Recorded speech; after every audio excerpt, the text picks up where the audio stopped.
Pada tahun 1946, Malayan Union merupakan usaha British untuk menghapuskan negara dan bangsa yang telah dibina sejak zaman Kesultanan Melayu Melaka. Selama ini, British menjalankan dasar menerima negeri Melayu, Raja Melayu dan orang Melayu sebagai pemilik tanah Melayu. Selain itu, British juga menerima bahawa adat istiadat Melayu, agama Islam dan bahasa Melayu ialah budaya tanah Melayu.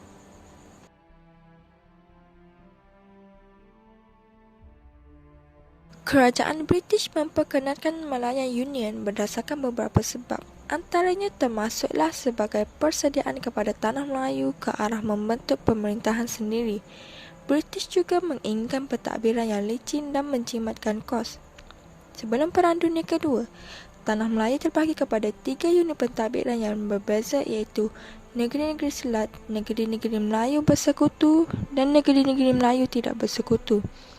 Kepelbagaian sistem ini telah menelan kos yang besar dan menyebabkan pembangunan ekonomi di setiap negeri tidak seimbang.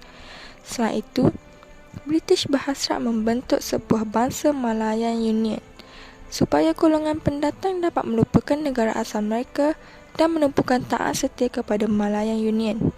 Justru, British dapat memastikan sumber tenaga dan pelaburan untuk memajukan ekonomi tanah Melayu tidak terbantut. Di samping itu, British dapat menjamin penguasaan yang berterusan terhadap sumber ekonomi tanah Melayu selain menggunakan kuasa politik orang Melayu. Perjanjian Malayan Union 1946 telah menggabungkan semua negeri di tanah Melayu dalam satu unit pentadbiran. Dari segi pentadbiran, Malayan Union berusaha mewujudkan sebuah kesatuan yang dikuasai oleh sebuah pemerintahan pusat yang kuat. Pentadbirannya tidak lagi tertakluk kepada Singapura seperti sebelum ini. Sebaliknya, terus kepada Parlimen British di London. Konsep pentadbiran baru ini telah menolak tradisi dan sistem politik Melayu. Kerajaan Malayan Union telah diisytiharkan pada 1 April 1946 di King's House, Karkosa Seri Negara, Kuala Lumpur. Gubernur pertamanya ialah Sir Edward Gen. Pengisytiharan ini secara rasmi menggantikan pentadbiran tentera British atau British Military Administration PMA yang dijalankan di tanah Melayu sejak bulan September tahun 1945. Kesimpulannya, pembentukan Malayan Union adalah untuk mengubah sistem pentadbiran lama yang berpecah-pecah kepada sistem pentadbiran yang berpusat di bawah penjajahan British. Hal ini memudahkan British menyeragamkan dasar pentadbiran, kehakiman, keselamatan, politik dan ekonomi tanah Melayu bagi kepentingan imperialismenya. Tindakan British yang bertentangan dengan dasar perlindungan sebelum ini telah membangkitkan kemarahan orang Melayu. Justru tidak hairanlah orang Melayu bersatu menentang Malayan Union.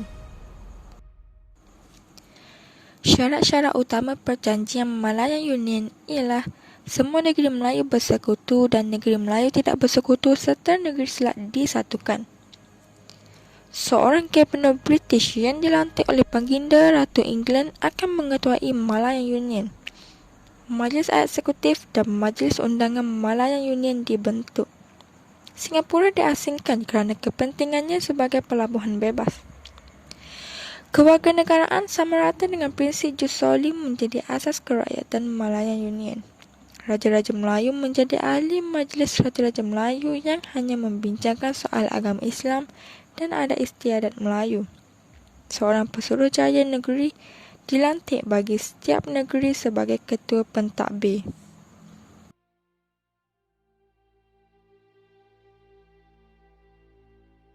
Kerakyatan Malayan Union. Jus soli merujuk pada kelayakan menjadi rakyat Malayan Union kepada sesiapa sahaja yang lahir di tanah Melayu dan Singapura. Mereka yang berumur 18 tahun dan ke atas serta bermastautin sehingga 10 hingga 15 tahun akan diberikan kerakyatan. Mereka yang berumur kurang daripada 18 tahun yang merupakan anak warga negara di atas turut diberikan kerakyatan. semua rakyat British daripada tanah jajahan takluknya boleh menjadi rakyat Malayan Union.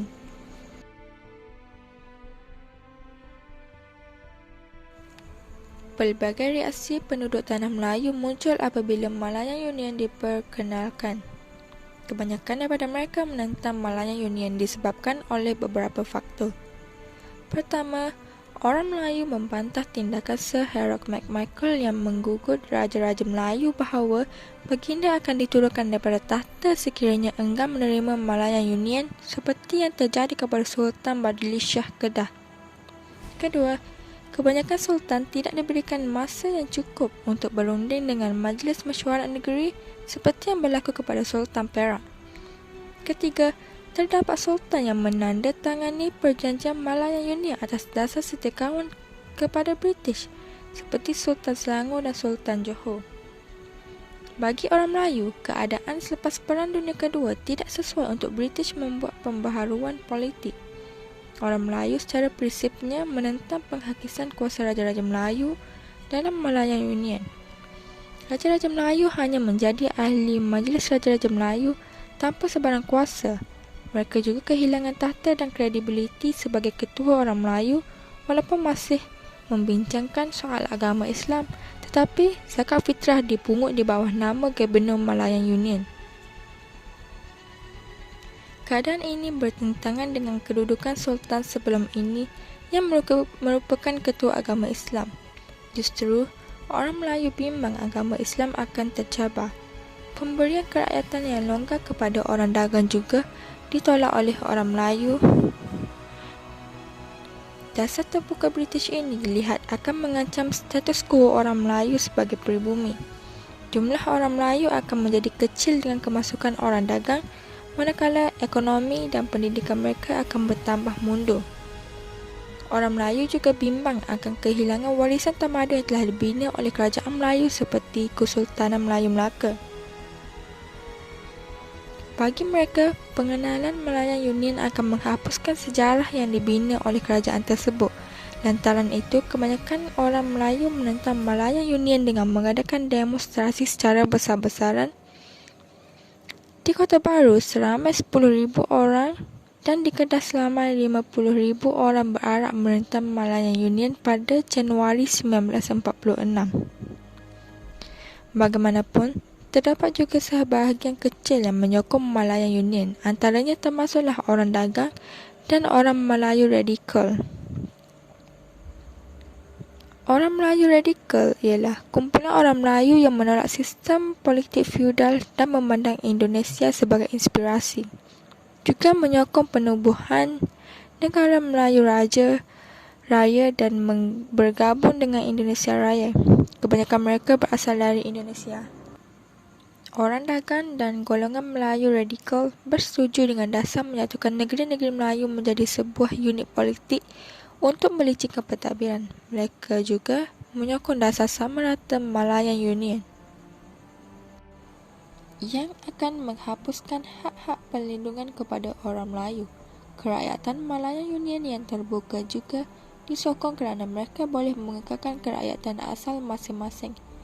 Mereka juga mempercayai janji British yang akan memberikan kemerdekaan kepada tanah Melayu. Malayan Union disokong oleh Parti Kebangsaan Melayu Malaya PKMM kerana pemerintahannya bersifat barat serta menghapuskan sistem feudal Melayu dan tidak mengiktiraf kuasa raja dan pembesar Melayu. Justru, konsep republik seperti di Indonesia dapat dijalankan dan seterusnya konsep Melayu Raya dapat dilaksanakan. Ekoran itu juga, konsep Malayan Union mendapat sokongan daripada Angkatan Pemuda Insaf API, pimpinan Ahmad Bustanam, Angkatan Wanita Sedar Awas dan Barisan Tani Melayu Batas. Penyatuan pentadbiran agama Islam dalam Malayan Union disokong oleh PKMM kerana hal ehwal pentadbiran Islam dipermudah. Terdapat juga pegawai pentadbir Melayu yang menyokong Malayan Union dengan alasan British merupakan kuasa besar dan mempunyai kecekapan untuk membangunkan tanah Melayu. Penentangan orang Melayu terhadap Malayan Union dibuat dalam pelbagai tindakan. Antaranya, akhbar-akhbar Melayu seperti Utusan Melayu, Majlis dan Warta Negara telah menyuarakan bantahan secara berterusan. Orang Melayu telah mengadakan demonstrasi secara damai semasa Sir Harold MacMichael mendapatkan tanda tangan Raja-Raja Melayu. Ini berlaku di Kota Baru Kelantan dan di Alustar Kedah. Persatuan-persatuan Melayu dihidupkan semula untuk menentang Malayan Union. Mereka menghantar telegram dan surat bantahan ke pejabat tanah jajahan di London. Pada 23 Januari 1946, Datuk Onn Jaafar menyeru orang Melayu berkongres dan menubuhkan United Malays Organisation (UMO) sebagai benteng menentang Malayan Union. Kongres Melayu 1946 telah diadakan dari 1 hingga 4 Mac 1946 di Kelab Sultan Sulaiman, Kampung Baru, Kuala Lumpur. Kongres ini dihadiri oleh 41 buah persatuan dari seluruh semenanjung Tanah Melayu. Kongres ini bersetuju menubuhkan United Malays National Organisation (UMNO) atau Pertubuhan Kebangsaan Melayu Bersatu untuk menentang Malayan Union. Kongres Melayu kedua diadakan dari 30 hingga 31 Mac 1946 untuk membantah pengisytiharan Malayan Union pada 1 April 1946. Orang Melayu mengadakan rapat umum di setiap bandar besar untuk menunjukkan bantahan mereka kepada ahli-ahli Parlimen British iaitu L.D. Gamals dan David Rhys-Williams.